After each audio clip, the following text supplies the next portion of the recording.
In a traditional Mangalorean home, mornings often begin with the sound of a fisherman at the door carrying that day's fresh catch. Almost every house picks up seafood daily fish, prawns, crab, because here on the coast, it's part of life. Chicken or mutton is reserved for special occasions, but seafood is our everyday soul food.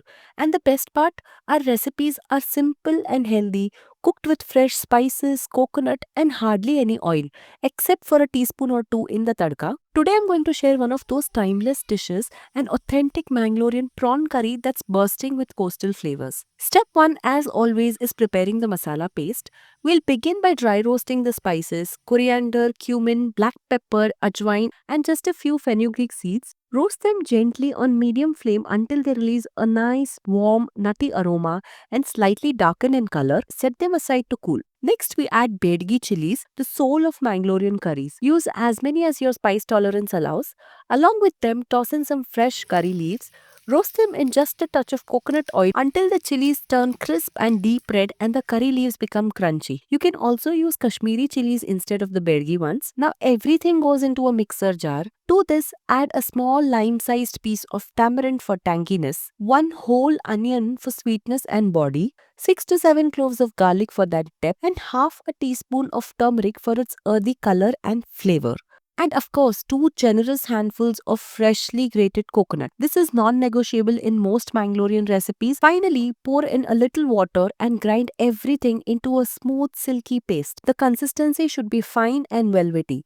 And there you have it, our beautiful masala paste, the true heart of this prawn curry. Now let's move on to cooking the masala. Transfer the freshly ground paste into a kadhai or the pot you'll be making the curry in. If you have an earthen pot, definitely use that. Traditionally, all coastal curries were simmered in clay and they pick up such a smoky, earthy flavor from it. Sadly, I don't have one yet, but if you do, your curry will taste even closer to how our grandmothers made it. To the masala, add about a cup of water. You can adjust more or less depending on whether you like your curry thicker or lighter. Add salt, stir well and cover. Let it cook for 5 to 7 minutes on medium flame until it comes to a nice rolling boil. If you prefer, you could also add some chopped tomatoes, ginger and green chilies or sliced onions while the masala is cooking. Every Mangalorean household has its own touch, but I like to keep it simple and authentic. Once the masala has bubbled away for a while, it's time to add the star of the dish, prawns. I'm using around 250 grams of prawns here, cleaned and deveined. Drop them straight in and give everything a gentle stir.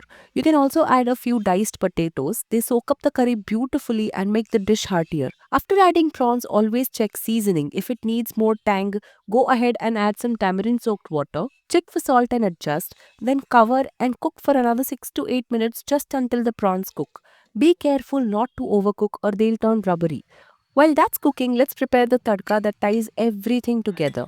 In Mangalorean homes, there are only two choices for fat coconut oil or ghee, and for seafood curries, it's always coconut oil. Heat 2 teaspoons of it, then add a pinch of fenugreek seeds and let them crackle. Next, add one whole onion finely chopped and fry slowly until it turns golden brown and caramelized. Then goes in smashed garlic cloves, saute for 15 to 20 seconds until fragrant. Finally, throw in a handful of fresh curry leaves and listen to that sizzling sound. It's pure music in a Mangalorean kitchen. Once the onions are browned and everything smells irresistible, pour that sizzling hot tadka straight into the curry. That moment when the onions, garlic, and curry leaves hit the bubbling masala is where the aroma fills the whole house. And as I said earlier, the only oil we have used in this entire recipe is here in the tadka. Healthy, simple, and yet bursting with layers of flavor. That's the beauty of Mangalorean cooking. And there you have it, a bowl of authentic Mangalorean prawns curry, just the way it's been made in coastal homes for generations.